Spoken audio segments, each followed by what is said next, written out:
Dobrý deň. Vítam vás na našom dnešnom webinári s názvom Obnova tradičného domu, návrh a prax. Naším dnešným speakerom bude pani Silvia Gajdošová, architektka, ktorá sa venuje preventívnej údržbe pamiatok aj v rámci Pamiatkového úradu Slovenskej republiky. Tento webinár vám prináša Slovenské centrum pre komunikáciu a rozvoj v rámci projektu Žiť zodpovedne so zmenou klímy, ktorý je podporený z norských grantov a štátneho rozpočtu Slovenskej republiky. Tento projekt realizujeme v spolupráci s partnermi, s občianskym združením Artur a norskou školou Fosen Folk High School.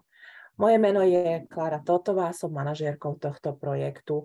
V rámci tohto projektu sa venujeme téme udržateľného bývania a našim cieľom je popularizovať ho medzi odborníkmi aj medzi širokou verejnosťou.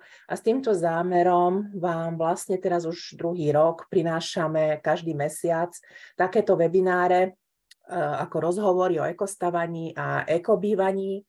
A vlastne do konca projektu teraz v októbri nás čakajú ešte ďalšie 3 webináre, štvrtky v ďalších týždňoch. Presnejšie termíny alebo témy, alebo takisto o projekte a jeho aktivitách a najbližších pripravovaných podujatiach nájdete informácie na webe a Facebooku Slovenského centra a aj občianskeho združenia Artur. Ešte 2 technické poznámky. Otázky, v rámci tohto webinára bude možné klásť otázky, ale len teda písomne cez chat, či už Zoomu alebo Facebooku. A teda v posledných 15-20 minútach vám naša speakerka na ne bude odpovedať. Môžete otázky posielať už počas prezentácie, ale samozrejme aj po ukončení prezentácie bude priestor na diskusiu. A tiež by sme vás chceli poprosiť o vyplnenie krátkeho dotazníka, niekoľko otázok. Link nájdete v čete, takisto na Facebooku alebo na Zoome. A teda vaše odpovede nám pomôžu aj teda lepšie propagovať túto tému v rámci projektu, ale súčasne aj vyhodnotiť dosah tohto projektu a nášho teda dvojročného úsilia. Takže ďakujem teda o váš záujem a teraz by som odovzdala slovo nášmu dnešnému hosťovi, pani Gajdošová. Takže ako pristupovať k obnove tradičných domov? Nech sa páči. Dobrý večer prajem všetkým. Tak ja sa tejto téme venujem už dávnejšie, ešte teda ďaleko predtým, ako som nastúpila do súčasnej práce na Pamiatkovom úrade.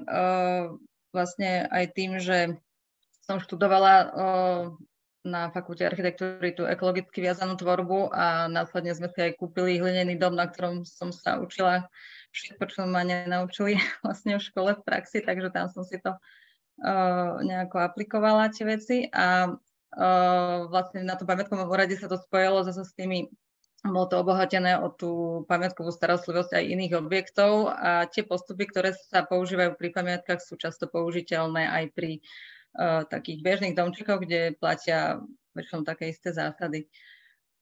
Takže ja by som teda vyzdielala tú moju prezentáciu a už pôjdem podľa nej.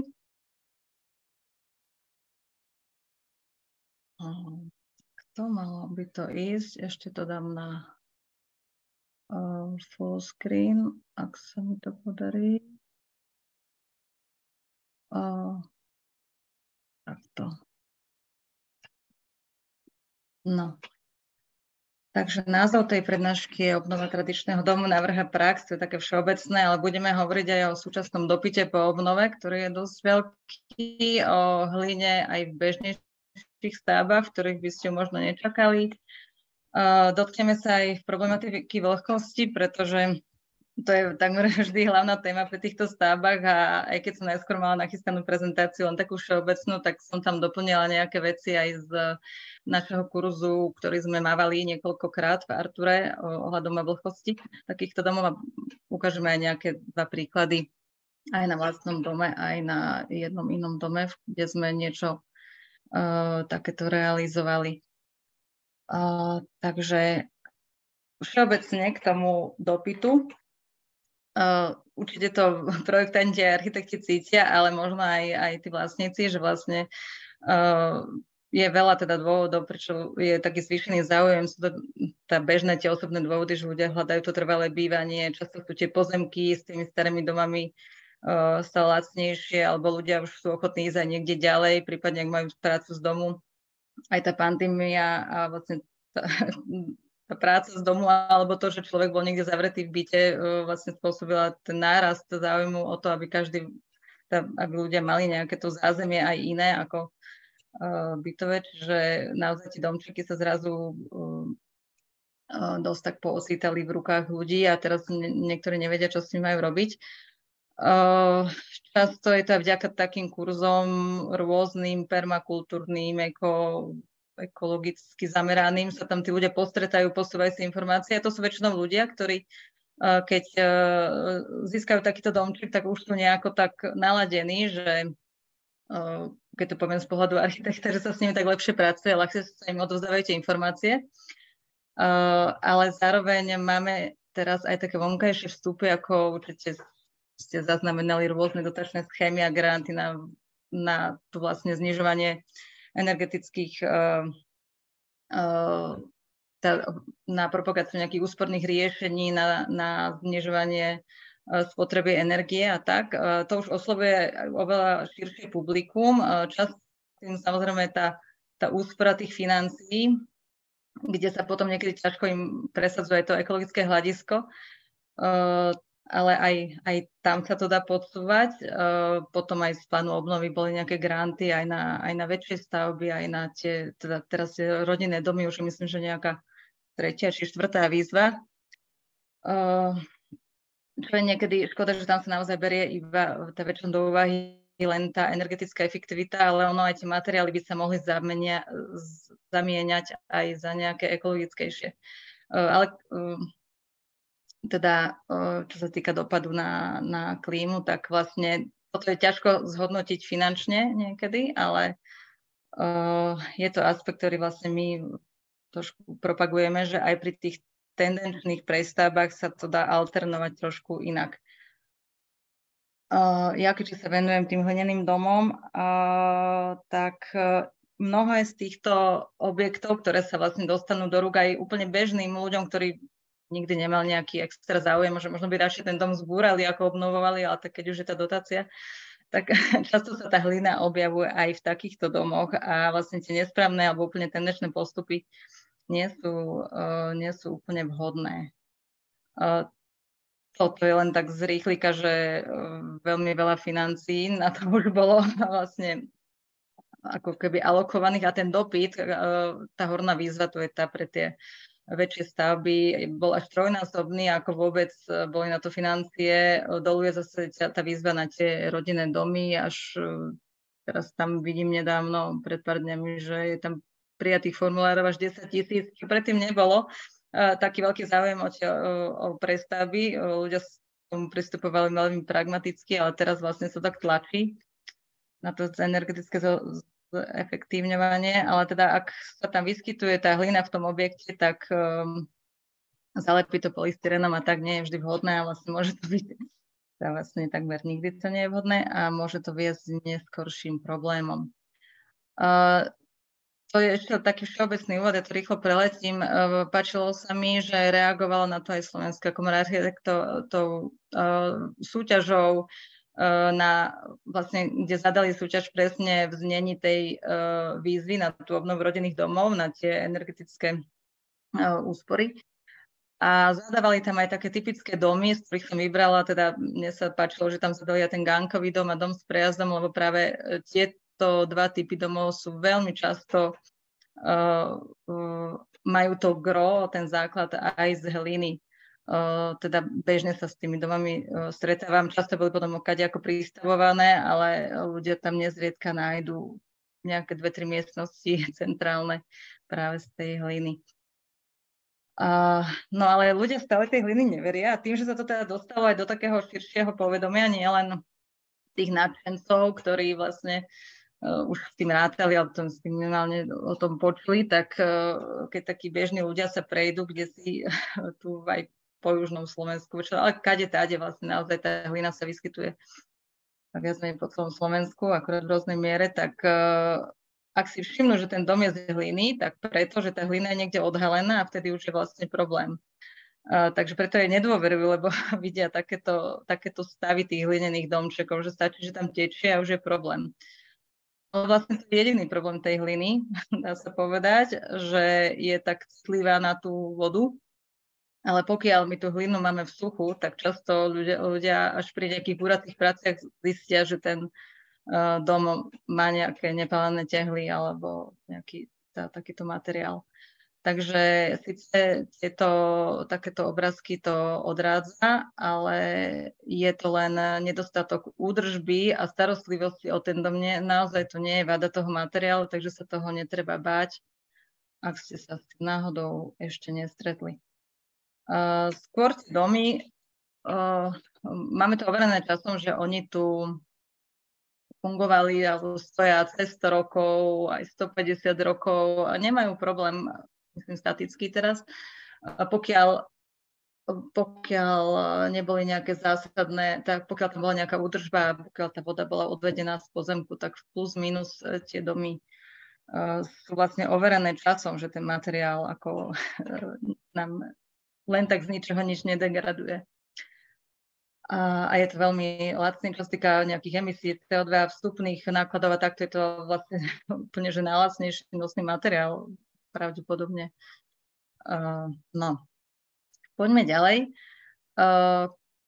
Keď už teda ste vlastníkom, opäť predpokladám, že to skôr pozerajú ľudia, ktorí buď sú vlastníci, ale niečo s tým domčekom chcú robiť, teda nie nejaké odborníci alebo tak ak ten domček má viditeľne nejaké pekné prvky, možno kvôli ktorým ste si ten domček kúpili alebo tak samozrejme aj pri tej obnove je dobré na to dbať a zachovávať ich a nie len bezhlavo zateplovať a meniť okná, čo je prvé, čo každého, teda tých bežných ľudí napadne prvé pri energetickom zefektívnení, že vymením okná a zateplím. A vlastne pri takýchto domoch stratím to, čo robí ten domček domčekom. Dá sa, teda ak zateplovať, tak strop bez problémov a okna sa dajú vylepšovať a dá sa zefektívniť tie úniky tepla, takto aj inými spôsobmi. Toto sú príklady teraz domov, ktoré sú úplne bežné, keď idete okolo po ulici, neviete, že z čoho to je a veľmi často bývajú z hliny proste. Takže tam niekedy tí ľudia prídu na to, že je to hlina, až naozaj, keď rekonštruujú, zbúrajú nejakú jednu priečku a sú z toho prekvapení a niekedy sú prekvapení aj projektanti, ktorí sa s tým ešte nestretli a už by radi tú stavbu zbúrali.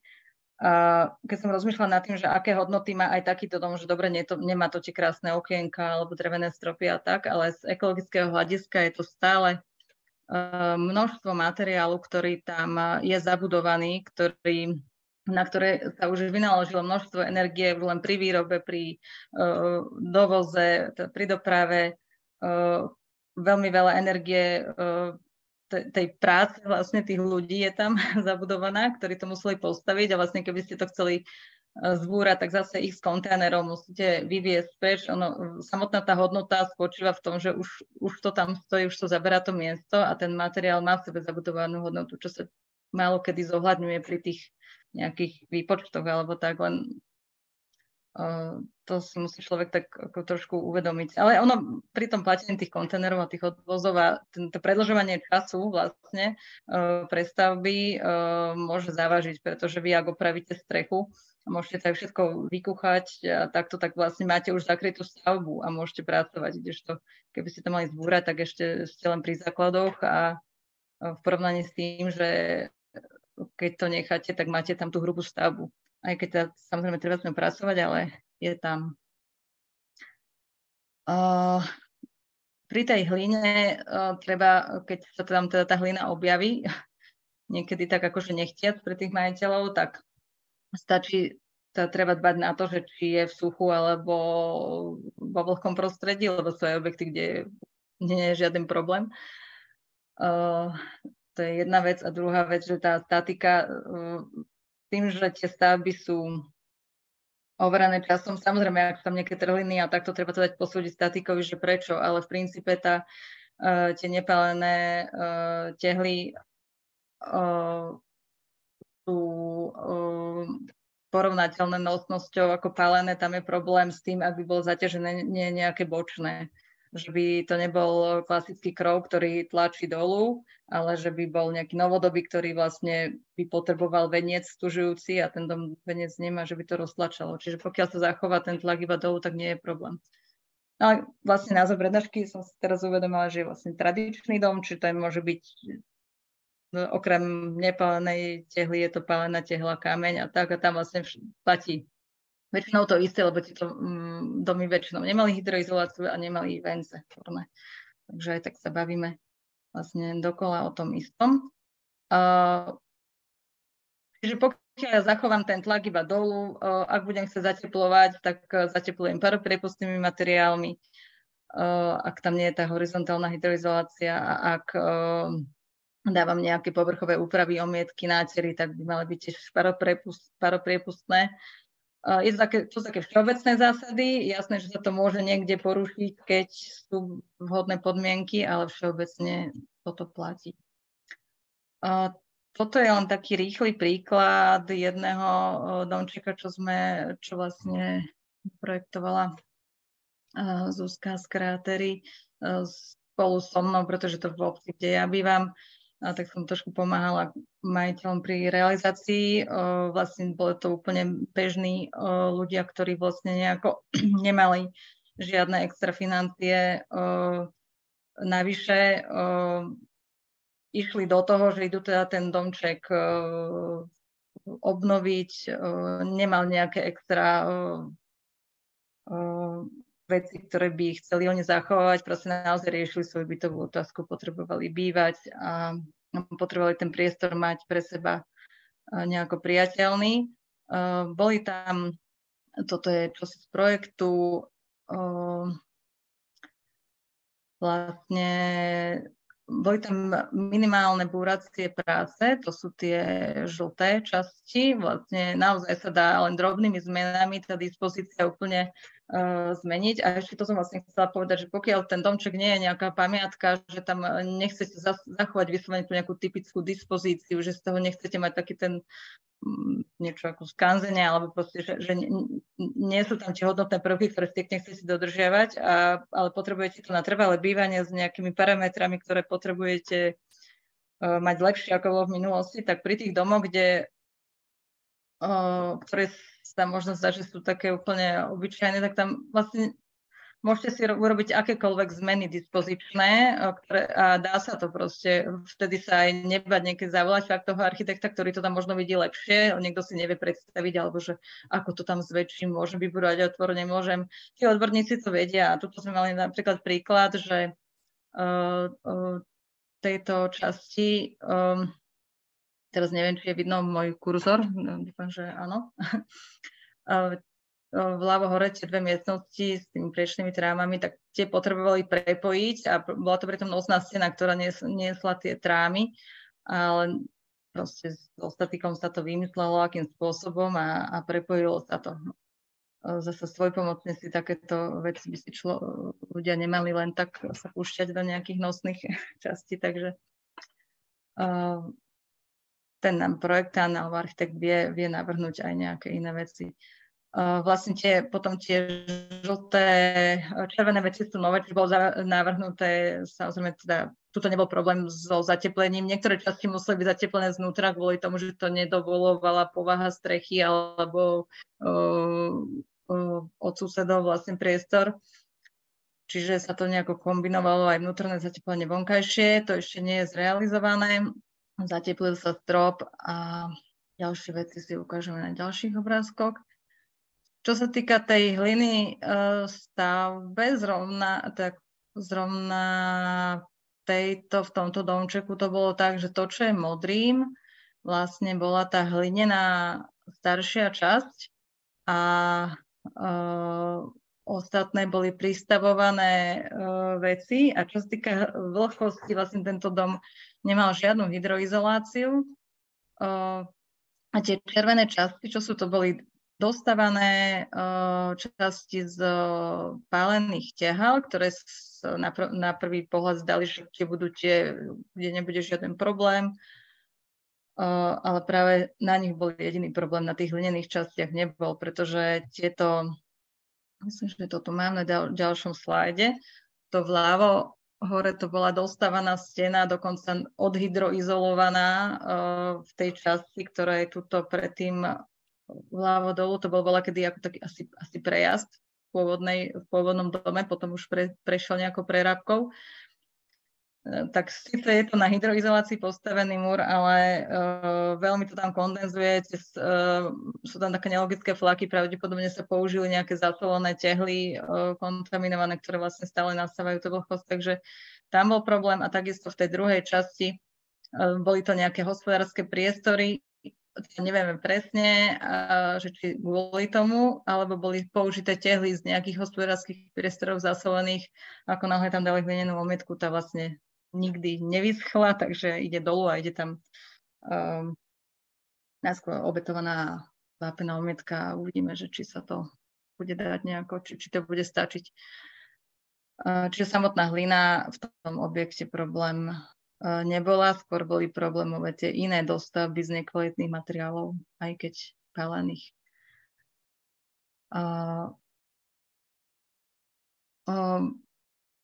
Pri krove a streche, čo sa týka nejakých úspor, alebo teda keď sa bavíme, keď sme v tej téme o tej reakcii na zmenu klímy, tak samozrejme aj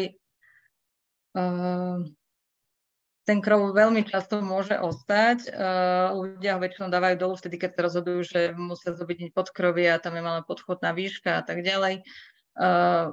Vtedy im hovorím, že či naozaj treba zobytňovať to podkrovie, či nestačí ten priestor dolu. Je to niekedy aj o takom uskromňovaní, že človek vidí, že keď máte dve podlažie, tak ich prečo ich nevyužiť, ale možno, že mi tých 100 metrov štvorcových dolu stačí, alebo 120, alebo môžem pristavovať v budúcnosti nejakú bezproblémovú malú novostavbu k tomu domu. Ako sa trápiť s krovom, ktorý vlastne jednak zaťaží tú stavbu, čiže možno to vyvolá nejaké ďalšie investície na spevňovanie, možno na nejaké vence a tak ďalej.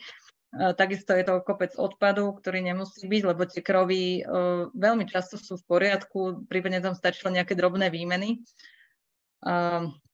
V tomto prípade sa iba spevnil krov a dávala sa nová krytina, ktorá bola dožitá. A vlastne týmto už ostala vlastne iba hrubá stavba a vymenila sa krytina a vlastne máte dom pod strechou a môžete postupne pracovať. Oni robili tiež postupne, zobytňovali ten dom, mali málo času, nie toľko financií, vlastne robili svojpomocne, čiže dá sa to potom tak rozetapizovať a vlastne ste ušetrili kopec energie, či už tej zabudovanej, aj tej, ktorú by ste minuli na tie buracie práce. Samozrejme, buracie práce sú aj v interiéri. Sami majitelia mi hovorili, že, lebo som sa ich pýtala na tie vlastne ich pohnutky ohľadom tohoto domu, že čo všetko ich k tomu viedlo, jednak to opravovať, jednak to nezbúrať a tak. A sami mi hovorili, že koľko kontajnerov im už odtiaľ odišlo len z toho, že čo búrili tie betóny, ktoré tam boli nevhodné v tomto dome. To je častý problém, že sa to zaleje betónom a tie steny vlhnú, keďže nie sú s hydroizoláciou. Takisto sme vyberali tie násypy, robili sa nejaké búracie práce, alebo sa robili nové otvory. A už to bolo, ešte celý vlastne dvor bol vybetonovaný, ktorý búrali, tak už tohto mali zo pár kontajnerov odpadu a nevedeli si predstaviť, že čo by bolo, keby mali vlastne celý ten dom búrať. A človek, keď má nejaký takýto vzťah k tomu, že fakt je toho veľa, že fakt sa to muselo vyrobiť a to vie tak vlastne to trošku závaží aj v tom rozhodovaní, že neľutujú potom tú ďalšiu prácu, že sa musia nejako prispôsobiť tomu domu, ale zároveň tam môžu získať aj zaujímavé priestory, ktoré by ich, kebyže projektujete na zelenej lúke, tak by vás nenapadli. Takže a tam som ešte chcela povedať pri tom prvom obrázku, že vlastne keď máte takýto domček, ja vždy odporúčam mať to zamerané, mať nejaký pôdorys. Ak aj nerobíte celý projekt, že naozaj viete, že len čiastkové nejaké zmeny, že netreba stavebné povolenie, tak kreslite si rezy, kreslite si úrovne materiálové zloženie a to vám veľmi pomôže pri tých detailoch a úpravách detailov. Tu síce bol urobený projekt, ale bol na schvál urobený teda iba tak, že vlastne paušálne sa urobili všade rovnako základy a až pri tých výkopoch sme ich upravovali a upravovali sme detaily stavebné podľa toho, čo sa kde našlo. Lebo napríklad v predných izbách boli v poriadku základy, neviem, 80-90 cm iba tehlové síce, ale boli, ale v tých zadných dvorových izbách tam neboli skoro žiadne, takže tomu sme potom alternovali nejaké úpravy aj so statikom, pretože tam sme nevedeli, čo si môžeme dovoliť, čo nie. Toto je príklad, že dá sa urobiť aj, tu je ten otvor vlastne z tej jednej maličkej izby do väčšej, čo vlastne bola potom kuchyňa a obývačka. Urobilo sa to s takým oceľovým premostením, určite by sa to dalo rôznymi spôsobmi spraviť, ide o to, že je to možné. Nie je problém aj nahradiť aj tú nosnú stenu a zachovať tam treba tie stropy a upraviť tú dispozíciu tak, aby vyhovovala aj súčasným požiadavkám. Takisto zbúrali taký ten prístrešok, ktorý bol v strede, v tom ako keby účku, v takej jak predsieni, lebo to tam strašne tienilo. A vlastne oni majú hneď potom vstup na dvor a vlastne sú tie izby presvetlené z dvoch strán a oveľa viac svetla tam dostali. Odvlhčenie sme tu, budem hovoriť viac o odvlhčení, lebo som tam teda pridala aj z tej prednášky o odvlhčovaní tradičných domov, nejaké základy, takže tam budem hovoriť konkrétnejšie.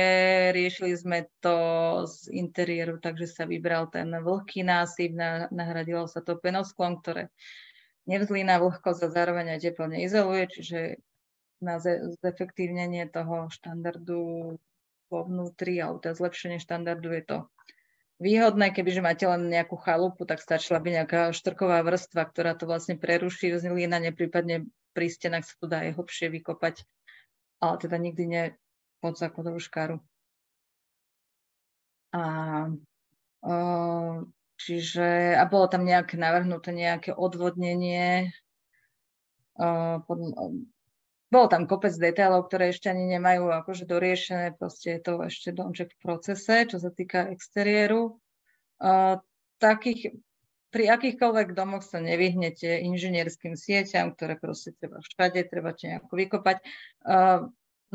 Treba potom, občas sa stáva, že pri tých prechodoch z interiéru do exteriéru, že sa zabudne to nejako poriadne utesniť, vždy dbať na to vyspadovanie odtiaľ, proste to, pokiaľ teda ste typ, že tam teda sa tam nepoužíva nejako betón, alebo že sa nezalievajú tie veci, že sa nerobí nejaká tá hydroizolácia, ktorá by všetko ošetrila, všetky prestupy, čiže aby sa potom cez nejakú dieru tam tá voda nevlievala aj priamo do domu, lebo občas pri nejakých opravách sme to videli pri pamiatkách, že údržbári, čo si opravovali, nechali tam vlastne diery okolo tých rúr a voda vedela ísť aj naspäť do objektu cez nezasypané detaily, neutesnené.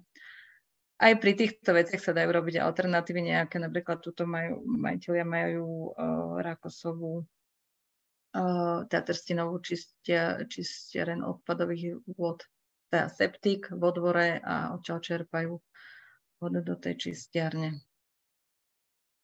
Toto je v interiéri, že sa im podarilo zosvetliť. Vlastne toto je pohľad, dolná fotka vľavo je vlastne ten roh tých dvoch častí. Tá predsieň sa zbúrala, čiže sa tam dostalo svetlo a to okno, čo tam vidíme, tak to je vlastne vstup do tejto predsiene, ktorá sa tak pekne presvetlila, tam tá kúčica vlastne, čo bola za tým, tak to je teraz za týmito dverami je tam kúpeľňa. Často fakt tie domy sú niektoré tmavé, dá sa to zosvetliť aj tými, tuto ponechali v tej predsieni drevený strop, ale natreli ho na bielo, jednak on mal nejaký zvláštny náter, ktorý teda sa veľmi ťažko dával dolu, tak to proste vyriešili takto. Takisto majú všade hlinené omietky, ale nie je problém tú hlinu aj natrieť na bielo. Tam boli vhodné hlinené omietky už len kvôli tomu, že sa dobre nalepia na ten hlinený podklad, čiže vyplývalo to z tej logiky, že hlína na hlinu, ale oni nejako nepotrebovali mať všade tú viditeľnú hlinu, proste väčšina priestoru je natretá vápenými alebo nejakými paropriepustnými farbami. Čo sa týka odvlhčenia, boli tam všetky tie podlahy. Lokálne, keď sa zavrú, nie je to problém. Vždy treba vedieť v kontexte, kde to je, či tomu domu ublížim, či nie, či sa to môže niekde inde odvetrať a tak. Takže všade je vlastne pod týmito aj podlahami penové sklo. Toto už sú teraz detaily z tej kuchyni. Bola to taká maličká izbička a vlastne sa to prepojilo tým oceľovým portálom do tej obývačky. A toto majú obývačku. To si oni vlastne všetko už potom dosť svojpomocne robili, ale tým vlastne, že sú zruční, robili to postupne a dalo sa to, a hlavne fakt to mali takmer od začiatku pod strechou. A trošku si povieme viacej ešte o tej vlhkosti, lebo to sa to ľudia dokola pýtajú a je to veľmi ťažká téma. Ja som akurát dnes bola na takom školení, kde boli všetci možní odborníci ohľadom vlhkosti a je to veľmi komplikovaná téma, robiť to dôkladne. Na pamiatkách sa to robí dôkladne, odoberajú sa vzorky, takéto. Ja som sa to pokúsila nejako, keď sme riešili vlastne v rámci Arturu na tých kurzoch túto tému, približiť tú tému tak nejako zjednodušene, ale naozaj tie problémy treba používať hlavne sedliacky rozum a uvedomiť si, kam tá voda môže ísť, kam nemôže ísť, kam tá para môže ísť, kam nemôže ísť a aspoň nejaké základy. Ono je to naozaj komplikované, ale pri týchto rodinných domčekoch máme tam stále nejaké rovnaké typy problémov, čiže dá sa to zúžiť a polovica tých vecí, čo sa rieši na veľkých pamiatkách, sa tu vlastne možno nerieši. Na rýchlosti, ja to prebehnem tak stručne, a keďže je to nahrávané, tak to môžete prečítať nejaké základy. Pri týchto domoch, tu sú vypísané všetky možné zdroje vlhkosti, ale hlavne, čo máme, je tá dažďová voda, ktorá nám na to prší. Ak mám poruchu v streche, tak mám problém. To je najčastejšie, keď nie je dostatočná údržba. A potom je to tá vzlinajúca vlhkosť, ktorá ide zo spodu do tých múrov. Často je to ale spôsobené tým, že niekedy nie je odvedená tá dažďová voda, alebo je tá dažďová voda privádzaná k tým múrom, napríklad cez tie odkvapy alebo zle vyskladovaným terénom. Čiže ako keby že problém je najčastejšie vzlinajúca vlhkosť, že máte vlhké múry, ale primárnym problémom môže byť tá dažďová voda, ktorá tam teda ide. Nie, že máme stále tak vlhké podložie. Ono nemusí byť prirodzene tak vlhké. Aký máme čas? Dobre, tak odporúčam, čo sa týka vlhkosti, to sa fakt veľmi rýchlo to preletím, lebo by sme to boli veľmi dlho. Ak si to chcete robiť svojpomocne, lebo ľudia sa to už teraz radia všade, na Facebooku, otázka, odpoveď, proste každý tam nájde niečo. Nikdy vám to nikto nezanalizuje na základe jednej otázky, vám nemôže dať kompetentnú radu. Vy si môžete sa pýtať, ale dosaďte si to do svojho domu, kreslite si rezy, môžeme mať milión príkladov. Toto je taká schémka, že mám interiér a exteriér a v akej výške mám napríklad podlahy, kde je ten vlhký násyp, ako sa mi tam tá voda dostáva. Takže toto všetko, ak chcete riešiť vlhkosť sami, nejako si s tým poradiť, tak si musíte dať tú prácu a dosadiť tie materiály do toho rezu a rozmýšľať, kam tá voda môže ísť, kam nemôže ísť, čo ju pustí, čo ju zastaví. Toto je taký jeden z tých typov, kde mám terén skoro rovnako ako podlahu, čiže naozaj to môže byť rôzne, ale napríklad takto vyzerajú také typické, alebo množstvo domov, tých pôvodných je takto stavaných s tým, že sa tam alternuje kamenný základ, môže byť nekamenný, ale tehlový, tehla môže byť pálená alebo nepálená, alebo je tam kameň, rôzne tieto kombinácie. Ale v minulosti tie domčeky, ktoré prežili, ktoré tu stále sú, tak väčšinou mali paropriepustné povrchy, všetky, aj podlahy, aj steny. Ale keď takýto domček zase nie je všemocný, keď sa aj spravil takto, tak bez údržby postupne tiež degraduje, proste nič nevie byť bez údržby. Takže ten sokel bol vždy atakovaný tou odstrekujúcou vodou. Ako náhle sa tam už urobila jeden problém, tak sa to zväčšuje. Čiže tie domčeky boli postavené nejako, ale tak, aby fungovali čo najlepšie, ale taktiež si vyžadovali nejakú údržbu. Vieme sa však z toho poučiť, že prečo vydržali tak dlho a prečo s tými ďalšími úpravami, ktoré sú vlastne hneď na ďalšom obrázku. To je najtypickejšie prvé, čo s tým ľudia urobili. A keď už, takže ako mohli znehodnotiť to, ako ten domček bola kedy fungoval. Nie? Tak bol celý difúzne otvorený a teraz, keďže sa im trojil ten sokel, a už boli k dispozícii materiály na báze cementu, ktoré sú odolnejšie, tak chceli v dobrej viere urobiť dobre tomu domčeku, aby to teda neopadávalo, tak to omietli tou cementovou omietkou. A následne tá voda, ktorá tam ďalej zlínala, už sa nemohla odparovať dvomi smermi, ale iba jedným, prípadne ani tým, keď aj znútra dali cementovú omietku. A prípadne sa vybetonovali, ako aj v tom dome, čo som ukazovala, vybetonovali sa dlážky. Takže aj tam sa zastavila tá vlhkosť, tak o to viac vlhkosti išlo hore a to je najčastejší problém, prečo máte možno tie domčeky vlhké, ak taký máte, že vlastne sa už urobili tieto sekundárne úpravy. Lebo už je úplne v pôvodnom stave málo kedy vôbec nájdeme tie domy, čiže už sa nejaké úpravy robili.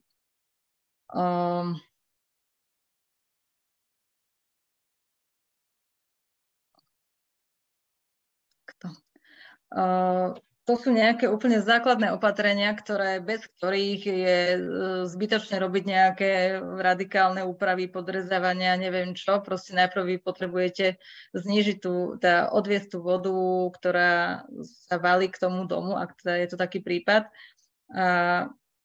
Mám tu zvýraznené hlavne, že kontrola a údržba systému dažďových zvodov a dažďové kanalizácia, alebo teda týchto vecí, lebo je úplne stále je to bežné, že tie zvody sú vyvedené len priamo pri budove proste a rovno to stieka k tým základom. Čiže takéto úplne základné veci sú ako prvé a niekedy už toto stačí, že sa podstatne zníži ten prísun vody do podložia a tým pádom aj množstvo vody, ktoré vzlína do objektov. Takže sú tu popísané aj ostatné tie ďalšie opatrenia, že odstraňovať nepredušné materiály z podlah a stien, ale tiež to sú také všeobecné rady, ktoré nie vždy musíte urobiť. Proste nie, že hneď všetko treba dať preč. Proste ak je to taký dom, kde to naozaj pomôže, že ho chcem robiť tým ako keby po starom, že chcem všetko z pár priepustniť, tak áno, ale keď už je tam x úprav,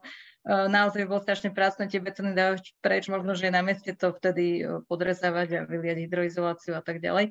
Čiže toto sú len všeobecné rady, ktoré ale nemajú sa uplatňovať hneď a automaticky. A ešte tu som mala to, že vlastne úplne prvé, že prvá pomoc v stavbe, tak ako náhle mám vlastne takýto domček, tak vlastne kontrolujem, či mi nezateká do krovu, či sú všetky tie úžlaby a tie detaily v poriadku a potom tie spomínané odvodnenie a tie strešné, tie dažďové zvody a podobné veci. Toto je príklad, že ak chcem taký domček iba opraviť, aby fungoval ako predtým, tak vlastne mne stačí, toto je prípad, že už tu mám nejaký ten betón vyliatý, nemusím ho dať možno celý preč, stačí mi nahradiť len ten stred s tým múrom nejakým štrkovým lôžkom, ktoré bude priepustné. Toto je ako interiérová strana. Tak. Nahradím paropriepustné omietky, dám tu nejakú, vyspadujem terén, prípadne tam dám aj nejakú násucho položenú dlažbu, ktorá mi tú vodu odvedie. Tak to je zase len jeden možno typický rez, ktorý ale budete mať milión iných prípadov, ako to máte. No, ja to musím zrýchliť. Prípadne jeden z takých rýchla pomoc je, že veľmi často sú tie omietky potiahnuté až do vlhkého podložia, prípadne je to aj dom s hydroizoláciou a tá omietka prepája tú mokrejšiu časť so suchou a veľmi rýchlo nastáva tú vlhkosť. Tam niekedy stačí fakt to prerušiť skôr a zistíte, že lebo niekedy sa tá vlhkosť naozaj iba ako keby nasáva cez tú omietku a už týmto znížite veľmi rýchlo ten prísun tej vlhkosti. Samozrejme, to sú také veci, ktoré možno na nejakej chalupe pomôžu hneď a možno vám to aj stačí. Jasné, že na nejaké akože riešenie lepšie potom už treba riešiť aj niečo s tým vlhkým násypom, s tou podlahou a tak, ale pokiaľ ja mám zdravú, suchú podlahu, len mi to vlhne stena a zistím, že je to taký prípad, že naozaj to ide len cez tú omietku, tak aj toto môže pomôcť. Veľmi rýchlo prejdem, len úplne, naozaj je to taká téma, už pozerám, že sme minuli 40 minút. Tie odvlhčovacie metódy vlastne sú rôzne kombinácie, ale v princípe sa to dá aj rozdeliť aj takto, že buď tú vlhkosť, ktorá vždy bude v tom podloží, buď ju pustím hore a používam metódy, ktoré mi umožnia tú vlhkosť vlastne odpariť, alebo ten novodobý spôsob, alebo tež použijem to, čo sa používa v novostavbách, že vytvorím nejakú hydroizolačnú vrstvu a spodok bude mokrý a vrch mám suchu a môžem na dome pracovať ako na novostavbe, dokonca aj používať všetky bežné materiály. Čiže toto je také základné rozdelenie a toto je jeden z príkladov, ako by sa to mohlo riešiť, čiže dám tam, ako sme to aj my riešili doma, že vybrali sme ten vlhký násyp, čiže to je ten prípad, kedy chcem všetko nechať odvetrať, vybrali sme vlhký násyp, dali sme tam penosklo a môže to byť aj teda, keď nepotrebujem izolovať, tak štrk. Zniží sa mi tá nasiakavosť, paropriepustné omietky, difúzne otvorená podlaha. Tuto akože nopová fólia stále, všetci rozprávajú o nopovej fólii, môže to byť aj iná fólia, nemusí tam byť fólia žiadna. Ona je tam teraz, ona veľmi dostupná, každý ju pozná. Nejaké odvetranie tam veľké nečakajte, pretože tie nopy sú také úzke, že to tam maximálne sa vyrovnáva ten tlak nasvietených vodných pár, tam žiadne vetranie, prúdenie nenastane, pretože to by musel byť nastávací a vysávací otvor. Čiže to nečakajte. Ak použijete obyčajnú nejakú fóliu v stavebninách, čo býva v takých rolkách, čo býva myslím, že pod nosné steny, aj to je v poriadku. Ja ju používam, ak nejakú fóliu, tak vyslovene len za cieľom oddelenia mokrého nástupu od múra, aby sa mi znížila tá vlhkosť. Niekto hovorí, že treba tie základy odvetrať, lenže pokiaľ je to stena, kde prší, kde je tá voda, tak vlastne ja si teda myslím osobne, že viac je tam tej vlhkosti, ktorá tam prichádza, ako tá, ktorá sa chce odvetrať. Čiže na tom kúsku ja nemám problém použiť kúsok tej fólie alebo nejakého utesňujúceho prvku. Ale musím v každom prípade zabezpečiť to, aby zaňho nepršalo. Ak vám niekto radí použiť nejakú drenáž, tak ďalej od domu a ono by to malo byť od základov 15 stupňov nižšie, pretože tá drenáž funguje až vtedy, keď sa naplní vodou a keď ju dáte vyššie, tak vám bude podmačať základy, aj keď ju dáte ku múru. Toto je ten príklad, ktorý sa nemá robiť, kvôli ktorému už aj staticky skolabovalo niekoľko kostolov aj na Slovensku, že odkopali až po základy celý kostol, zasypali štrkom, pôsobí to ako bazén, kde sa zvedie voda z celého okolia. Ak má ten kostol to šťastie, že tam je nejaké ilové alebo sprášové podložie, tak sa zmenia vlastnosti toho podložia a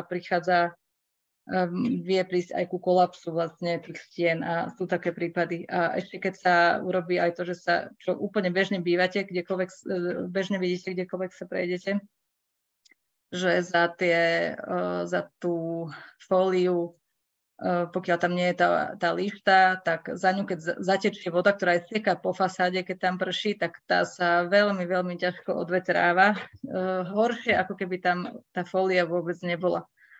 Čiže toto je, akože drenáž pri objekte sa dá použiť pri novostavbách alebo v špecifických prípadoch, keď si overíte, že naozaj nespôsobí nič zlé, ale viac menej nie je vhodná. A aj keď by bola bez tej fólie, aj tak nie je vhodná, pretože tam naozaj privádzate tú vodu.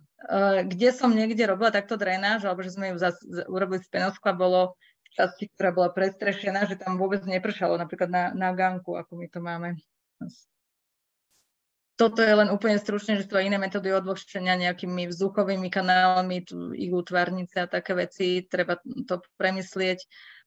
Nie všetky sú nejako extra funkčné, napríklad tie kanáliky do stien, to skoro vôbec. Z iných technológií to určite poznáte, že dodatočné hydroizolácie, vkladanie do múrov, či už podrezávanie alebo injektáž, ale s tým, že má sa to napojiť aj na hydroizoláciu podlahy, pretože keď vy iba zahydroizolujete múry, tak potom vám tá vlhkosť ide do podlah, takže treba to urobiť, keď už tak poriadne a v celom objekte. Jasné, že tu máme ešte kondenzačnú vlhkosť, tá sa väčšinou rieši zateplením. O tom teraz radšej už nebudeme hovoriť, lebo to je milión detailov, treba trošku vedieť stavebnú fyziku okolo toho. A stručne teda teraz prejdem náš dom už len na pár slajdoch, alebo veľa hodín. Takže my sme mali taký ten staršieho typu domček gánkový, ktorý ešte neprešiel prestavbou nejakou takou, že by to bolo zastávané vo vnútri, ale už jednou predstavou prišiel, už tam boli, akože nie je to úplne pôvodné. Bol v takomto nejakom zlom stave, že tam boli aj tie priesaky z hora, zo strechy, aj z dola. Tiež sme si povedali, čo nás na tom očarilo, čo tam zachováme, že chceme tie stropy, chceme tie staré prvky, aj to podbránie zachovať, takže tomu sa to prispôsobovalo.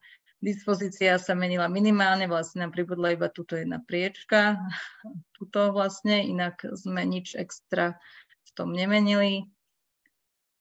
My sme tam mali aj nejaké statické problémy, takže sme trošku museli stiahovať ten dom, pretože on bol tuto komplet prasknutý a vidíte tá stena, aj krov bol posunutý, takže ak vidíte nejaké posuny na krove, tak riešte tú statiku, nejaké znaky, takže na tom predchádzajúcom dome takéto problémy neboli.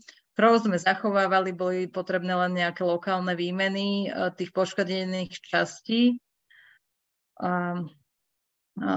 Krytinu sme z časti recyklovali, okná sme recyklovali, vkladali sme izolačné dvojskla, aj tým sa vie vlastne zvýšiť ten štandard. Zvonku vlastne ostali tie pôvodné. Vo dvore okná, tam sme izolovali fasadu. Tá vonkajšia fasada od ulice bola izolovaná znútra, táto bola izolovaná dvorová zvonku a dali sa tie kaslové okná vysnúť von, tak sme ich vysnuli vlastne do izolácie a vo vnútri boli nové izolačné dvojskla, lebo to boli veľmi tenké rámiky, tam sa nedali iné urobiť. Odstránili sme tie nevhodné povrchy, to bol betónový gánok, vo vnútri sme povyberali tie vlhké násypy, podobne ako v tom predchádzajúcom dome, takisto sme mali z penového skla násypy, nie je problém urobiť nejaký základ, základy pod pece sme takto robievame za železobetónom vlastne iba plátňa na tom penoskle, čiže tá vlhkosť si tam ďalej môže cirkulovať. A je to oddelené od stien, difúzne otvorené podlahy. Sme robili vlastne všade zateplenie, tak rôzne, no, hlavne strop je zateplený, je tam poukladaná teplná izolácia na strope a aj dá sa to zatepliť aj tak, že to vyzerá akože ešte nejako normálne, ale teda z vonkajšej steny sme to takto nezateplovali, pretože tam sme s tými oknami nechceli hýbať z tejto uličnej fasády. Tu je zateplená táto izba zvnútra, ale inak z boku je to zateplené tiež. Materiály, drevovlákno alebo recyklovaný textil sme používali. Čiže veľká zmena, taká vzhľadová na tom nie je, akurát, že v tom vľavo sa bývať nedalo a tu už bývame 10 rokov. A posledný počin, čo sme spravili, keďže sa to kontinuálne obnovuje, tak konečne sme urobili aj v podbraní vlastne takú tehlovú podlahu, len sme trošku zoškrabli z vrchu z tej hliny, tam bola stále hlinená podlaha. Naviezol sa tam štrk od tej vnútornej steny, ktorá vlastne len čisto exteriérová sa dala len ako trošku hlbšie sme tam vykopali a dali sme tam fóliu, aby nebola aby sa tam menej navzlienalo tej vlhkosti, taká problematická stena tu vľavo, ale je to naspäť zahrnuté tou hlinou a udusané, čiže sme neoslabili tú stenu nejako. Všetko sa to udusalo, položilo sa tehla a zasype sa ešte štrkom a to je z toho nášho domčeku všetko. A že máme tak len malinko času, narýchlo ešte poviem vlastne tej mojej súčasnej práci na pamätkovom úrade. My sme, to sa voláme Pro Monumenta, neviem ešte, ako budeme pokračovať, ale stránka ešte stále funguje a je tu aj časť pre vlastníka, kde si nájdete kopec materiálov. Hlavne je to vhodné pre tých, ktorí majú pamiatkový objekt alebo objekt, ku ktorému chcú pristupovať ako ku pamiatke, čiže nechcú nejaké extra zlepšovania, čo týka teplnotechnických vecí, je tam kopec návodov, ako sa starať o drevené konštrukcie, murované ostrechy, aj o typologické prvky, nejaké iné stavby, teda nielen rodinné domy. A takže tam nájdete kopec materiálov a takisto odporúčam, ako už to bolo viackrát odporúčané, manuálne brať, ale obnoviť je tiež kopec príkladov takýchto rôznych riešení, aj kopec materiálov, aké sa dajú používať pri obnovách. A ešte je tu nejaká literatúra, ktorú som použila pri tom aj z toho odvlhčovania. Tak to by bolo všetko. Ďakujem a mám pocit, že veľmi veľa času minula, ale teraz neviem, že či sú nejaké otázky. Ďakujeme veľmi pekne, akože bola to naozaj veľmi zaujímavá prednáška, takže nejak nám, teda aspoň mne to ani neprišlo, že by teda ten čas utiekol naozaj a teda ďakujem aj za množstvo praktických príkladov.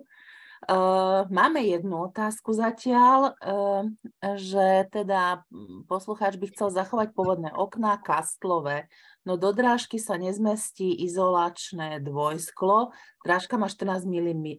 Žiadny stolár nechce vyfrezovať hlbšiu drážku, lebo to už raz robil a už v živote nebude. Čo by ste poradili, alebo poznáte človeka, ktorý by nám vedel pomôcť? No, ešte môžete zajsť za iným stolárom a my sme si to, môj šikovný manžel to teda vyfrezoval. Ale takto, mali sme okná, do ktorých to nešlo, kde bol naozaj, to boli tie dvorové, kde boli veľmi subtilné rámiky, aj tie vonkajšie, aj tie vnútorné. A keďže teda my sme tu potrebovali bývať normálne a nie, aby mi tu fúkalo a teda oni boli aj také, že ani nedbehali, už ani to tesnenie sa tam nedalo nejako dať, tak sme sa rozhodli, že tie vnútorné krídla sme dali komplet nové a s izolačnými dvojsklami. Čiže ten stolár nám vyrobil, my sme mu dali celý ten kastlík a on nám na to vyrobil tie nové krídla trošku hrubšie, z hrubšieho profilu, aby sme tam mohli dať to izolačné dvojsklo a tiež sme tam dali tesnenie. A tie vonkajšie okienka sú také fakt, že ako keby na parádu, proste sa z nej tam aj prefúkuje, tak ono to nemá ani štandard, ani teraz nejaký extra, že ktoré sa už dávajú izolačné trojskla a neviem čo, ale proste sme to o dosť zlepšili, ako to bolo predtým. A potom v tých iných oknách predných, tam sa nám to dalo vyfrezovať, tam tiež boli také väčšie, masívnejšie a proste to išlo, neviem, možno sa treba ešte iného spýtať, alebo že či by boli ochotní urobiť tie nové rámy, ako keby kopiu rámu, ktorá sa len zhrubne a budú tam vedieť dať to izolačné dvojsklo, aspoň to dvojsklo. No. Tiež sme tam dali takéto najtenšie, aké sme našli. Mohlo by to mať celé všetko aj lepšie parametre. Ešte sú také prípady, že niekto to, keď sú naozaj tie okná nejaké hodnotné, alebo že to robia v nejakých pamätkových objektoch, kde je treba iba naozaj len jedna plátňa, okná, možno s nejakými vitrážami a potrebujú mať ten interiér nejako prevádzky schopný, takže tam vložia do toho, vlastne do celého toho otvoru nové okno, možno, že iba rám s oknom s izolačným, že aj to sa dá. nejaké takéto postupy. Dobre, ďakujeme za tipy. Je tu teda ďalšia otázka, ktorá sa týka drenáže, že keď už je drenáž, ako ďaleko od domu by mala byť a mala by byť nižšie teda o tých 15 stupňov asi voči základom domu. Áno, tak to hovoria odborníci statik, aj dnes na prednáške nám to pripomínal pán Kohut, pretože tá drenáž vlastne funguje až vtedy začne odvádzať vodu, keď sa ona naplní tou vodou, ale skôr než sa naplní, sa musí nasiaknúť to jej podložie, čiže ja keď to dám vyššie, ako je ten základ, tak najskôr sa mi vlastne zamokne všetko to pod tým, aj to základové podložie a až potom to mám v tej drenáži. Čiže preto on teda tvrdí, že to má byť tých 15 stupňov akože nižšie a to, že ako ďaleko, no zasa môže byť strašne rôzne to zloženie tej zeminy, čiže na to ideálne by bolo mať hydrogeologický prieskum, čo ale pri rodinných domčekoch takýchto bežných si asi ľudia nebudú dávať robiť. Väčšinou treba poznať to okolie toho domu. My napríklad máme drenáž v tej vonkajšej strane toho gánku. Tam to je. A tam je to vyspadované, ako keby ten gánok, keby tam aj napršalo, tak tá voda mi stečie až tam, mám to asi meter od domu. Niekto hovorí, že 2 metre. Ono je to individuálne proste. Ide o to nepriviesť keď už je to ďalej od domu, tak vlastne nedostane sa mi tá voda až priamo k tým základom a že by to nejako zmenilo veľmi to podložie. Neviem povedať vlastne tento rozmer, že ako ďaleko je to individuálne. Niekedy sa to ani nedá, lebo proste je tam sused a takže tam neriešim vôbec drenáž. Takže je to od situácie k situácii, neviem. Dobre, ďakujem veľmi pekne. Nemáme zatiaľ ďalšie otázky. Ja by som možno len pripomenula, že mali sme jeden z webinárov, ktorý sa práve týkal obnovy rodinných domov. Je to vlastne program, ktorý spravuje Slovenská agentúra životného prostredia. Čiže možno aj takáto nejaká forma podpory, ktorá teda ale je zameraná vyslovene len na zvýšenie energetickej efektívnosti a znižovanie.